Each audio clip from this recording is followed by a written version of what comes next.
Hi guys, it's been a minute.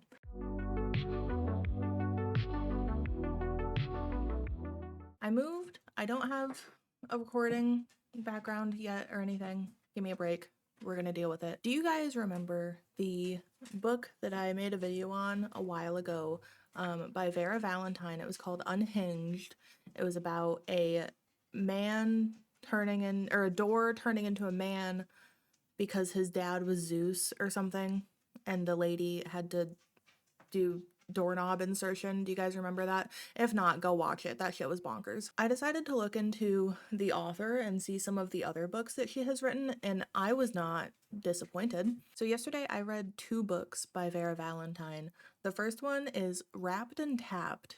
And I figured since Halloween is over, it's only fitting to do a Christmas book. The synopsis of the book is Wrapped and Tapped is an MFMM wide shoes sentient object romance with a twist and features smexy, elvish men that are all about getting festive and freaky with our female main character. This story contains insta-love / insta-lust, group activities, unprotected sex, couch upholstery stains of joy, unauthorized packages, offering sexual favors as payment of a debt, parentheses willing / consensual, sparkly unusual equipment, Christmas light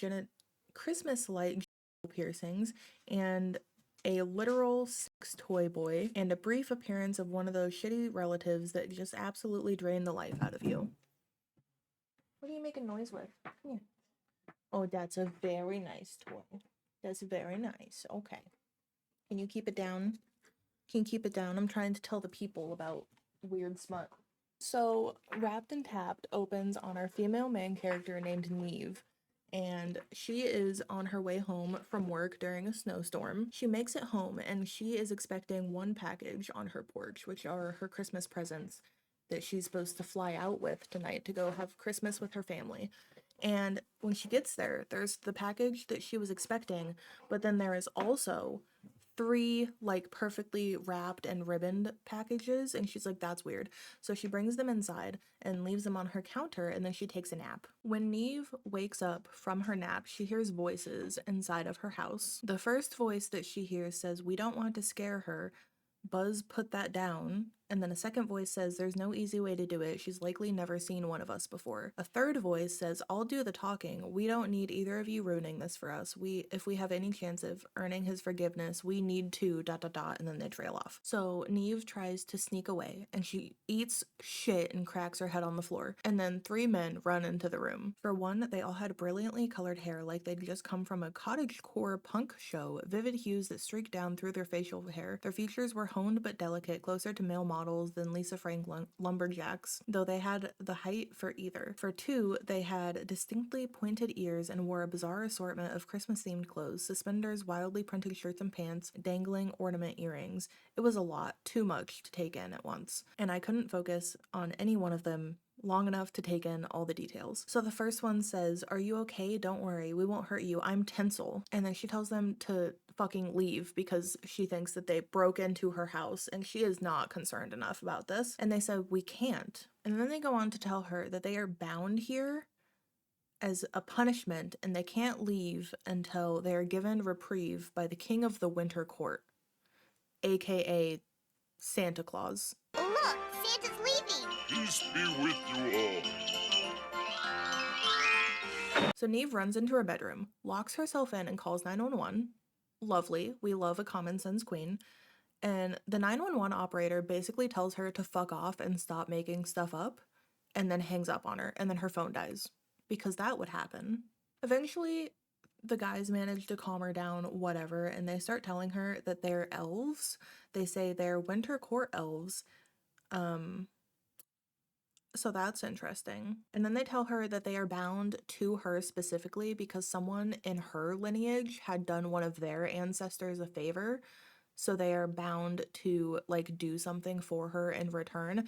And also the three elves are somehow like connected and they all share feelings and can communicate with one another, I guess. And also if one of them finds a mate, then they all have to share that mate. What is going on? At some point, while figuring out what favor she wants to ask from them, she asked one of them why they're glowing, and the other one says north.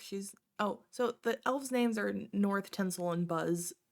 Unimportant in the grand scheme of things, really.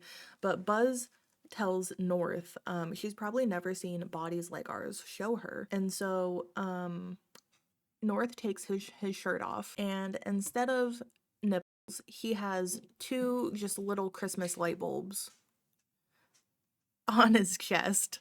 And Neve decides that she wants to see how all of them are different from each other because I guess all of their bodies have different features. I also really like the line in here, my libido kicked my hesitation, grabbed the mental reins, and yanked. So North starts taking his pants off to further show her how their bodies are different. With a soft huff of amusement, the last flap of fabric was shoved away and a sizable shaft was coaxed out into his broad palm. I gave a strangled squeak that was half alarm and half fascination as my eyes traced his impossible upgrades. Upgrades, people, upgrades. That's how we make the dough. Along the bottom of his thick cock, a row of 9 multicolored Christmas lights formed an unexpectedly cheerful Jacob's ladder piercing. And then so now it's Tinsel's turn to undress and show off his features. So Tinsel takes off his pants, and the move revealed 8 inches of a cardboard wrapping paper tube nestled in a happy trail of glittering teal tinsel. A wrapping paper tube. And Neve is like, oh, that's cool. And so Buzz laughs and says she thinks that's it, and then goes on to let her know that Tinsel is uncircumcised. So the cardboard wrapping paper tube is just his fortune. Sure enough, Tinsel smiled shyly and gripped the cardboard tube, sliding it backwards towards himself. It crumpled down softly to reveal an emerging cock that glittered in the light, radiating from North's nearby light show of a package. Tinsel gave an endearing shrug, letting his hand fall away, the soft cardboard ... fortune apparently sliding back down over half of his cock. I don't know what I'd been expecting, but it wasn't a glittery push-up cock pop that would put Edward Skin of a Killer colon to shame. I fucking love Vera Valentine. Oh my god. So Buzz, the third and final elf, it's his turn to show what he's got. I don't know how you can top a Christmas light Jacob's ladder and cardboard fortune, but we're gonna find out. So Buzz takes his pants off and reveals a smooth, gyrating shaft in the same hot pink hue as his hair, jutted out proudly. The tip curved just so in an unmistakable G-spot design. As my eyes traced it downwards, the layered edges of an infamous stimulating rose vibrator unfurled just above his base. Buzz was quite literally a sex. Yeah.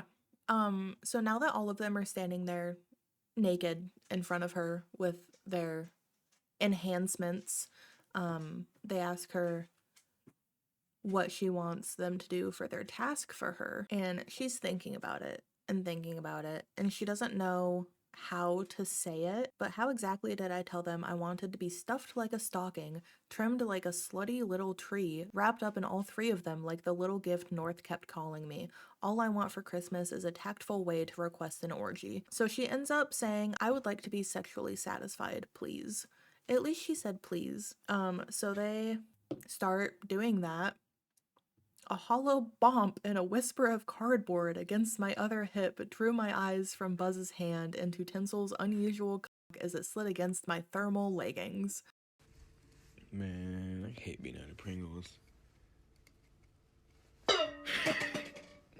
They go on to tell her that their safe word is Blitzen, which I'm glad they have a safe word and it's all consensual. We love that. We're about 81% of the way through the book. It's not a long book, it's only 59 pages.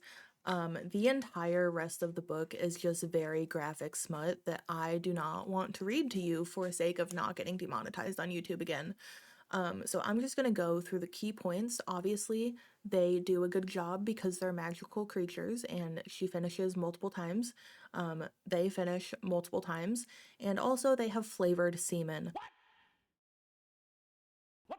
I don't remember who has what, but one of them's got apple cider flavored cum. The other one has mint, which I feel like would be very unpleasant to be inside of you. I don't remember what the other flavor was, and I'm too lazy to go find it, but also all of theirs is glittery. After they finish their activities, very strenuous and selfless activities, Neve says, "So I guess you better go home now, right? You finished your task, buh-da-buh." And they're like, "Do you want us to go home?" And then she says no. So they decide that the elves are going to become accountants because they're used to looking at the naughty and nice list, and that has prepared them to become accountants in the human world with their robot dicks and tinsely pubes.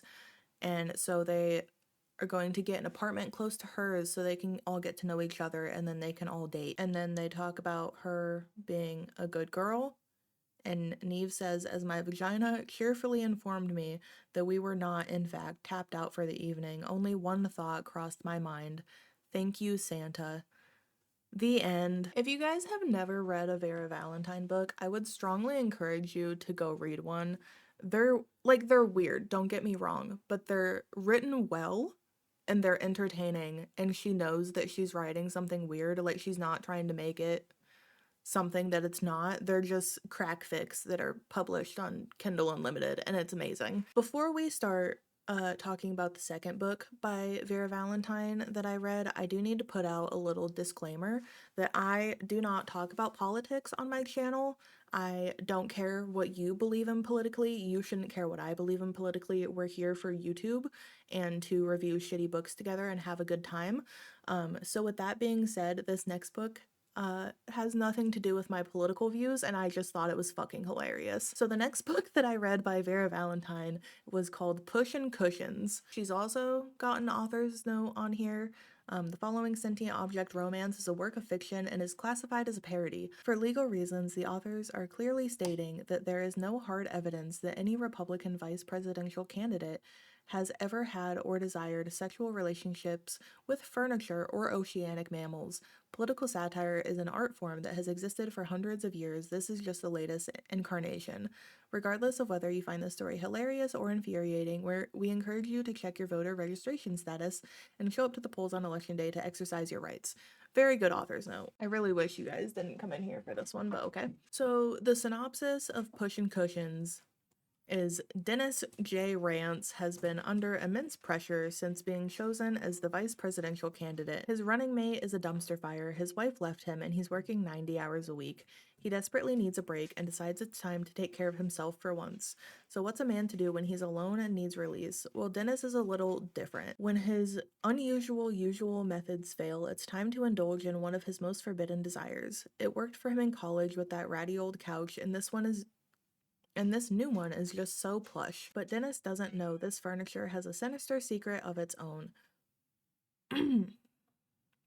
Viewer discretion is advised. We do have some trigger warnings as well. Vera Valentine is always very good about giving very specific and accurate and detailed trigger warnings.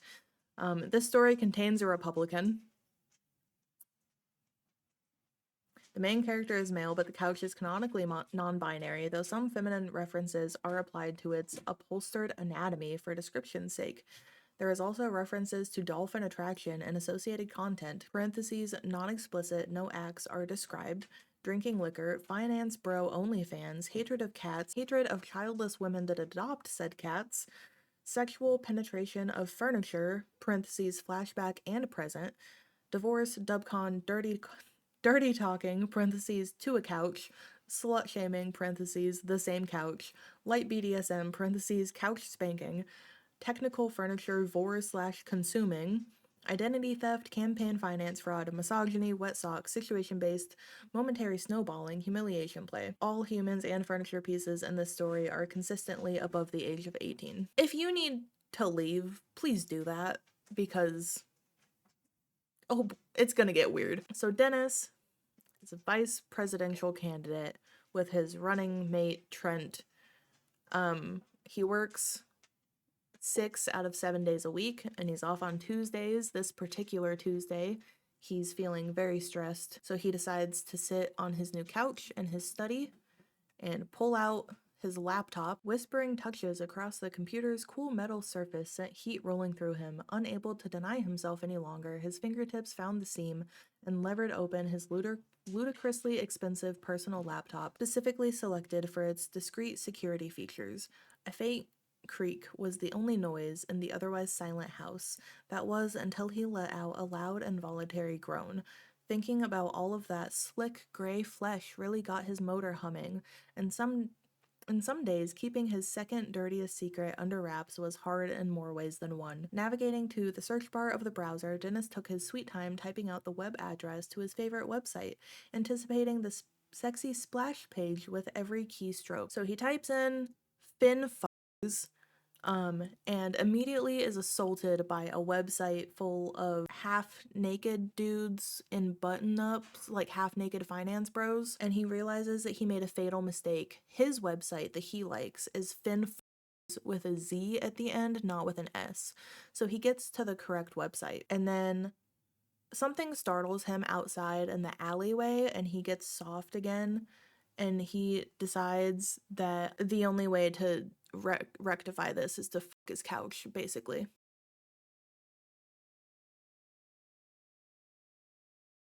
During his tumultuous freshman year at Buckeye State, Dennis wasn't yet the fine specimen of a man Trent had brought into his campaign. A pile of gangly limbs, limp oily hair, and cystic acne, he'd had no social life to speak of, no friends, and certainly no lovers. Sure, he could have invested in some better-fitting clothes, reasonable hygiene, or a haircut that he didn't do himself. He did have his trust fund, after all, but Dennis knew, to the marrow of his bones, what was to blame for his college-long dry spell? Feminism, clearly. And so he turned to other, more innovative means of carnal satisfaction. As a seething, woman-loathing freshman, he discovered he could use things in place of a woman's form. Though he once tried his weirdest roommate's go-to, a lightly microwaved cantaloupe with a convenient burrowed hole, it just didn't do the trick. Desperation and blue balls found him experimenting with a wide range of improbable items, from a beheaded congratulations teddy bear to a shampoo slicked shower curtain that had given his dick a stubborn fungal infection. It wasn't until college-aged Dennis was searching for his dropped cell phone one night that he realized his feelings for furniture might be less than platonic. So basically in college, the common area sofa he would go out and dump his load into every night until eventually it got thrown away because it smelled weird. So back in present day, he's sitting in his office with his couch, dirty talking, the couch.